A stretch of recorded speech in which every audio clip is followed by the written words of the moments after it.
Warning, the following video has flashing lights and also includes content that may be deemed inappropriate for some viewers. Viewer discretion is advised.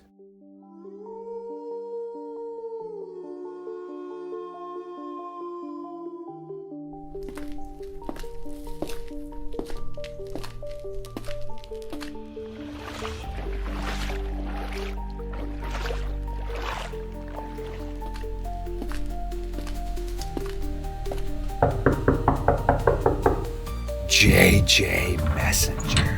Yes, once again, it is time for you and I to team up and hunt these nefarious and infamous Dogman and werewolf creatures. Yet I am feeling a little weak, and you did bring me something to indulge myself on.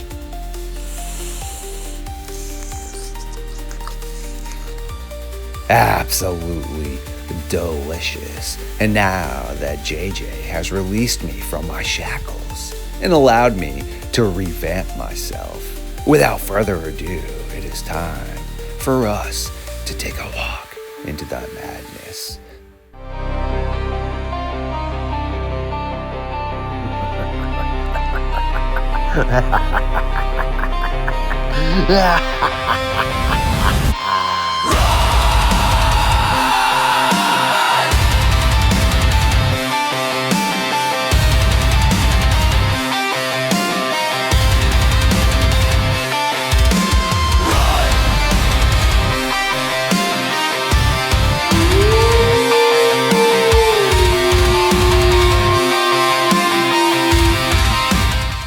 My creatures of the night, once again, it is midnight lycanthropy time here on LordeStarfox Radio.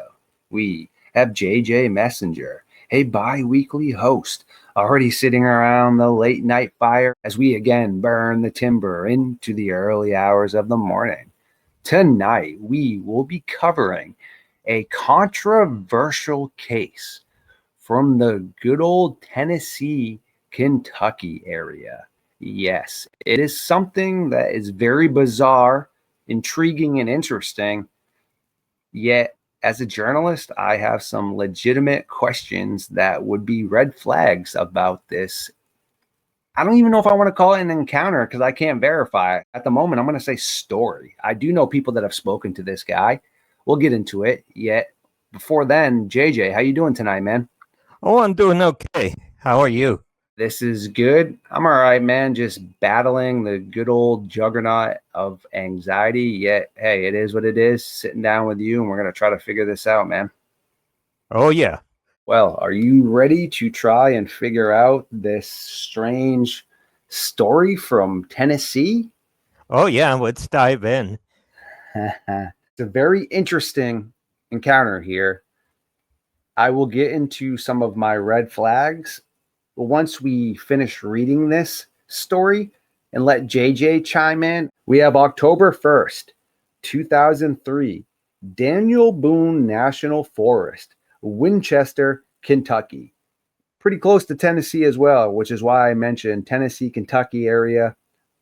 We have Kyle, who has been dropped off by his grandfather, who has decided to wait for his return. Kyle hops out of his grandfather's truck with old Jake, a male train walker coonhound, weighing in at about 120 pounds. This hunting dog has been known to stand his ground versus coyotes. He is also being accompanied by his younger hunting dog, a red tick hound named Bo, who is a much smaller dog than old Jake. Turning loose old Jake and Bo, immediately the two dogs pick up a trail and jolt off down into the forest. Loading up his gun, Kyle has a feeling the dogs are on a trail of a coon. Making sure his emergency two-way walkie-talkie is working, Kyle starts heading off towards the sounds of his dogs when suddenly he begins to hear what seems to be a large group of coyotes starting to yip and howl loudly about 200, maybe 300 yards away, sounding if the pack was heading directly toward the sound of Kyle's two dogs after what he believed was a coon. As Kyle hurries over, he hears Bo start to whimper as it sounds as if the coyotes are attacking him. Then he sees Bo bolt off into the night, now running towards the sound of old Jake seemingly trying to fight off these coyotes and losing. Suddenly, Kyle hears the coyotes begin to shriek and cry, thinking to himself, what the heck? Did Bo come back? This is exactly what we need our young hunting dog to act like. Stumbling to the scene, Kyle shines his flashlight on old Jake, and the coyotes release old Jake and scatter off. There is a huge oak tree behind Kyle, where he hears the deep gargles of a coyote. Thinking to himself, it must be Bo, he steps around the tree. Except guess what? It wasn't Bo. It was an enormous midnight black wolf-like creature that had easily a 40 to 45 pound coyote entirely in its mouth, while it crouched down and crunched onto this coyote. Immediately noticing Kyle, the dogman drops the coyote, leans forward like an old man, and starts to slowly stand up and proceeds to walk a few steps towards him on two legs. This is when Kyle notices it has a chest and abdomen like a man and very human-like arms.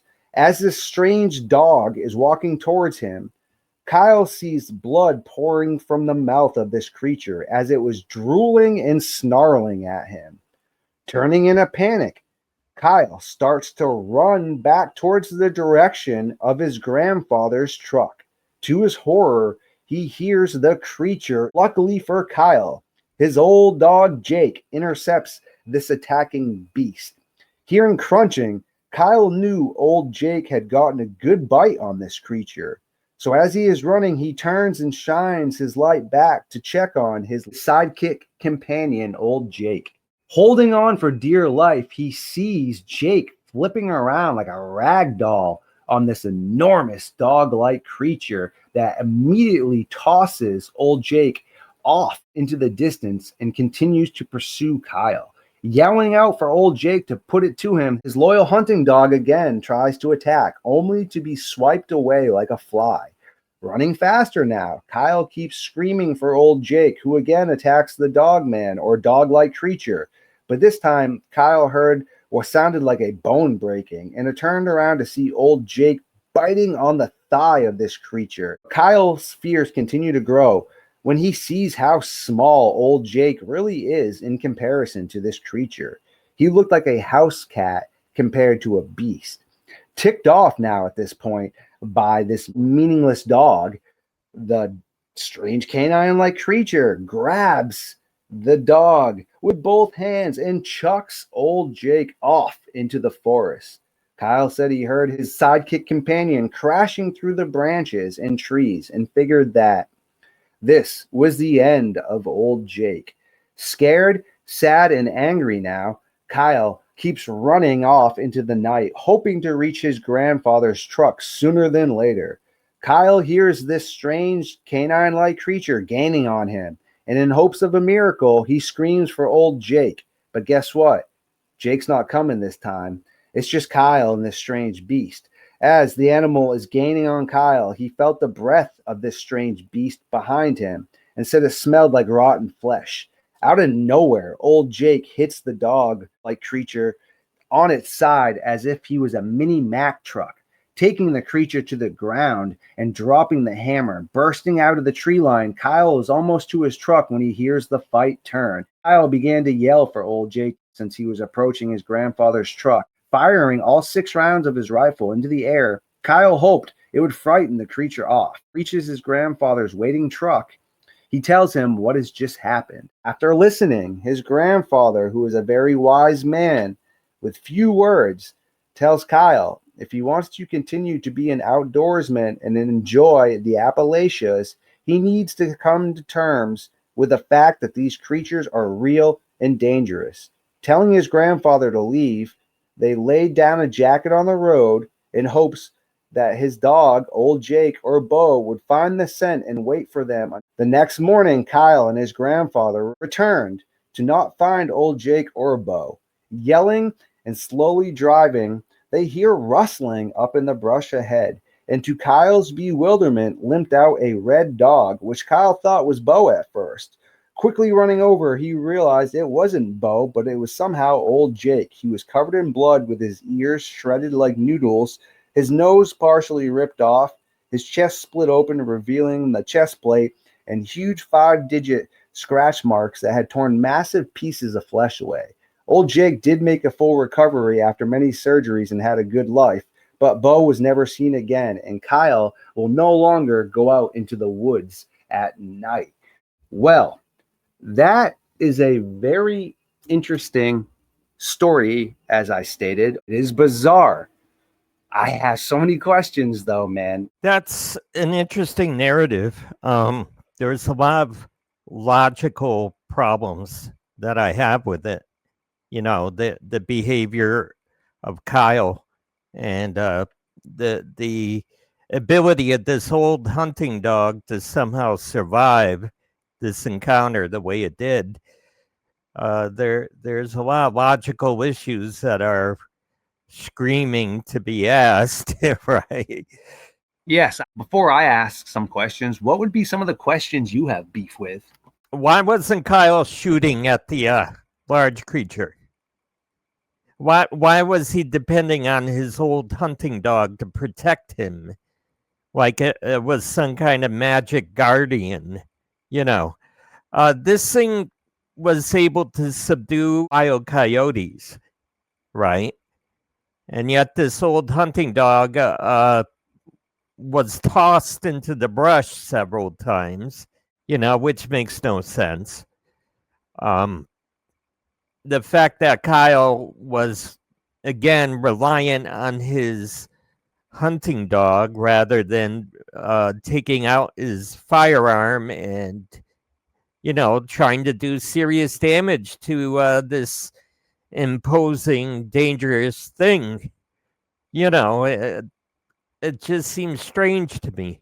Preach, my friend, preach. It's very bizarre, yet I do know the reports of the size frames of these supposed dogman-like creatures.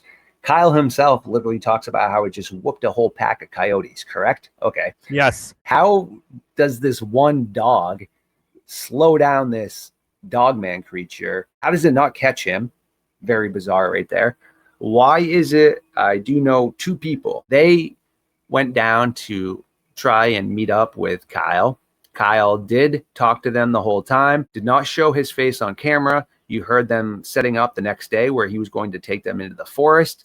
He never shows up. Shane Michael Christ from the West Coast Dogman Project, one of my really good friends and members of the North American Dogman Project, also has tried to speak to Kyle and has had the same type of response and flakiness where he was going to go down and look into this as well. Kyle acted the same way to one of Shane's friends, flaking at the last second when they were going to come down and interview him about what had occurred. There are supposedly pictures that were involved with old Jake. Any animal could leave marks like that, all right? Just because this dog, he claimed, suffered these wounds, it looked like it did. Again, from everything I've understood, a dogman would dispose of those two hunting dogs. It would have caught Kyle very quickly and disposed of him. It seemed to be in predatory mode. Why did it not catch him? I'm pretty optimistic a bear would have got him there, or anything that was trying to be predatory based. Yeah, those are some of the red flags I got right there. Meaning I can understand if you potentially don't want to go back to an area. Yet the thing is, why do you bail on these people 3 different times when they're supposed to come down to actually interact with you? Yet you'll talk the first couple of days, then flake when it's most important. Why is it so important for you to not show yourself anywhere, barely hear your voice? It's all about them translating what has occurred. bizarre behavior for sure. I want to buy into this, man, but I just don't, dude. Yeah, one of the big issues I have is this idea that the dogman threw the hunting dog into the bushes like 3 different times. Why? Right? Now, he, conceivably, this large, powerful thing wouldn't it be interested in like, oh, get off of me, you little puppy? No, he would be more like, okay, he just several coyote, right? He had one in his mouth. There was blood everywhere. The idea that he kept throwing this hunting dog into the bushes, that's a very strange report. It's hard for me to imagine that. It's from an area where you have a lot of this stuff going on. It's just so hard to verify, though. It's one of those things, again, in a perfect world, except we don't live in a perfect world, okay? So things are not able to be taken at face value. Sometimes things gain traction. People, they will say and do whatever it takes to get internet attention. Now, I try not to do that on my YouTube channel and stuff. I try to be as grounded as possible, and that will make me undeniably more boring. But, I think it's better to be boring and truthful than to be full of clickbait and sensationalism and have no truth in you. You know what I'm saying? Definitely. Preach again. I'm fully with you. I just don't really understand as well why people just want to not really dive into everything that goes hand in hand with something. Quick example, because it ties into what we're speaking about. Recently on my little sister podcast, we covered a topic that involved sightings of giant snakes. Well, you have a general from quite a long time ago that supposedly saw this giant snake in an area and took a black and white photo, right? Okay. The views on that guy's video are so low. Then you go to all these other third-party channels that cover it that have added so much more embellishment into the story. They have like millions of views. That's a huge problem. You can't be going to third-party outlets when you have the source right there, and then the source has no views. That's horrible. Yeah, and they spice up the story, right? They add all sorts of different things, or they might enhance the photograph themselves. It's like, oh, come on. It's so frustrating. Now, if you're not as old as I am, but back in the 1970s, there was a famous underwater pictures of the Loch Ness Monster that showed a flipper and a head with a neck. It turned out that the photographs that were routinely showed on documentaries, etc., were in fact enhanced imagery. And the original photographs were nowhere near as interesting. But, people, they're like, well, we're either going to be truth tellers and, and people are going to shrug and go, well, that's not very impressive, or we're going to be, and and they're going to just embellish and enhance and hype up, and apparently that's what people want.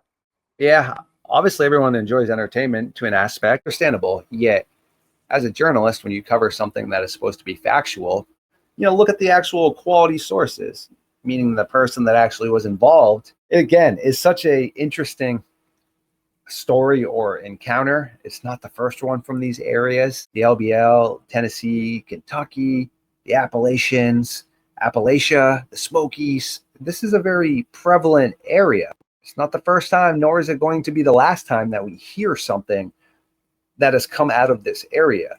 Yet, I listed the date. It's been covered by a few people. Fast forward, nobody has gotten Kyle to come onto their show, gotten Kyle to go out to this area or anything. What do you think about all that, man?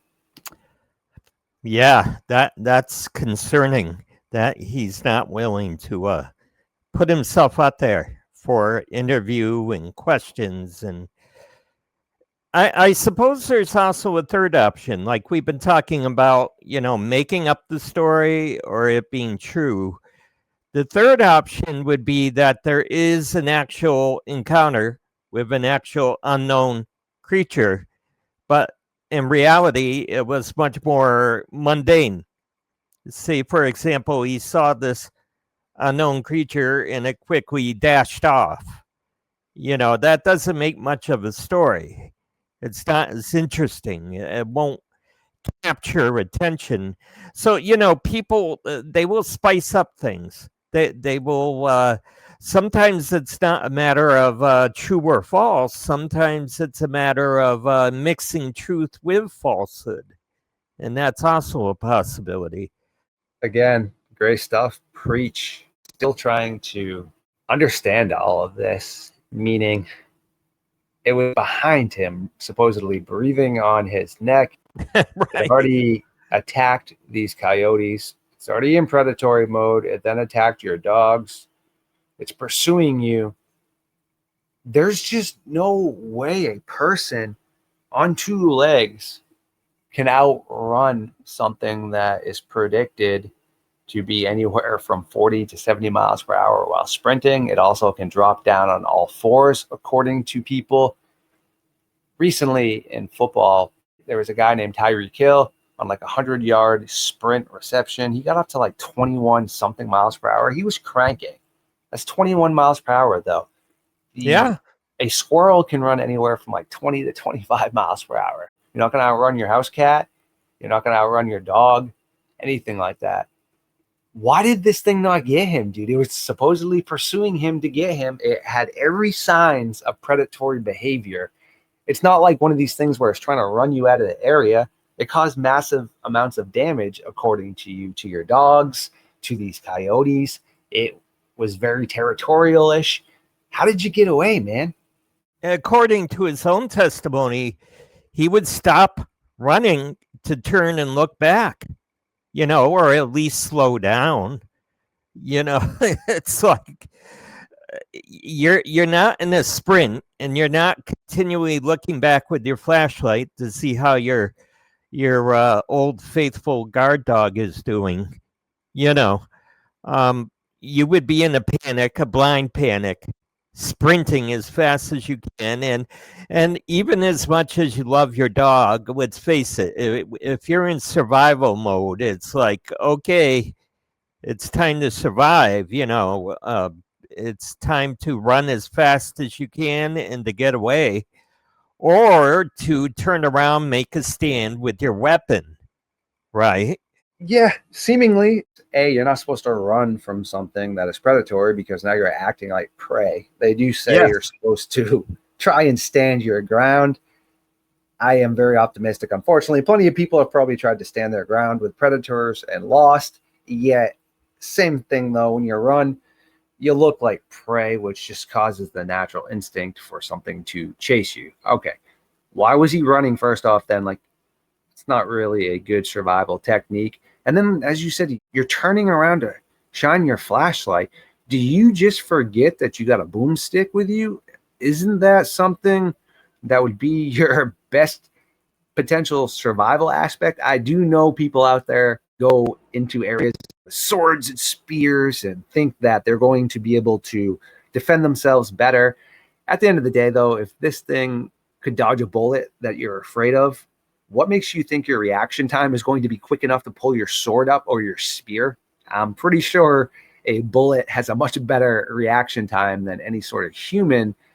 I don't see that being of any benefit. The only benefit would to be the boomstick, and he chose not to use this. Yeah, and if he can point a flashlight, he can point a weapon. Man, your flashlight's not your best bet. Your dog's been, beat down. You're running. Again, I've sprinted through the forest at night when I was younger and being a bozo, right? And trying to get away from an area that potentially you're going to be in trouble in. Sprinting through the forest at night is not safe. No. Meaning you have a high probability of rolling an ankle or such. I don't know how many times I remotely impaled my arm with a tree branch or hit someone's barbed wire that was around my ankle and just went head over feet. So again, sprinting in the middle of the night through the forest, I don't care how well you know this terrain, man, you could literally twist yourself walking in your yard, knowing the terrain and seeing it. It's just, again, doesn't seem like the best survival techniques. Even if he was on a wood road or a trail, tree roots, rocks, holes, depressions. It's easy. It's easy to trip. It's easy to turn your ankle. It's all too easy. Yes, very much so. And again, now, when you only got two extremities that are built to run on, that's not good when one of them goes out of commission. Now you're gimping around on one leg, whereas unfortunately, if you do have four legs and one of them gets banged up a little bit, you can still get around to where you need to potentially until your other leg is back into business. So bizarre. As we are tying this up, what would be your thought on this? Are you 50-50? Are you less than 50-50? I personally, again, am not willing to subscribe to this. I'm open to continue to hear input about it. Yet at the moment, I personally do not have enough evidence, enough clarity, enough analytics involving this case to be able, in my mind, be okay with putting it somewhere on a list where I'm like, hey, these are go-to Dogman encounters. If he was willing to do interviews and to show up for these interviews and tours, he could answer some of these questions and say, well, I was irrational, I wasn't thinking, provide possible answers, guide us through some of those questions, address them. That's an important thing. You don't just throw out your story. You answer questions. You communicate with people. Yeah, I know that doesn't make sense, and this is why. Without a give and take, it just ends up, being something that's not very feasible. Preach it again. I'm with you. Like I said, hopefully we can potentially draw some more information on this. It's been floating around for quite a long time. I'm not very optimistic that anything else is going to come out of it. Maybe somewhere down the trail. Yeah, at the moment, that doesn't really seem to be the direction this is heading. It's what we talked about. That's it at the moment. I cannot speak to him. I'm literally going off of what I saw somebody else claim he said. Yeah, and if he exaggerated the encounter or made it up totally, then it would make sense that he wouldn't want to do follow-up interviews and such. He wouldn't want to be caught in a lie. Yep. You would think, my friend. Well, before we let you get back to things you need to attend to, Mr. Messenger, would you like to give yourself a plug? Just tell the audience where they can find you. Obviously, down below in the playlist, you can find myself and JJ. You can also find him down below underneath the Midnight Society. Yet make sure to tell everybody where they can find you, man. Yeah, my YouTube channel is Unknowns from the Woods. And we moderate under the name the Winston Wildman Research Organization. And I have another YouTube channel about supernatural things in general called Searching the Supernatural. Unknowns from the Woods is a lot more grounded, whereupon Searching the Supernatural does take flights of fancy, if you will, but it always has at least 1 foot on the ground. Bang, you heard that, audience. Please go over, like, subscribe, share that around. JJ is part of the good old Midnight Society. He has done a lot of helping and allotting his time over here with us. Definitely, I try to always throw it back to people that have supported us for sure. Yet for the moment, this will be the conclusion of the meeting of the Midnight Society for the early hours of the morning. No worries, though. JJ will be back sooner than later. Thanks for hanging out with us tonight, men. Thank you. Thank you very much.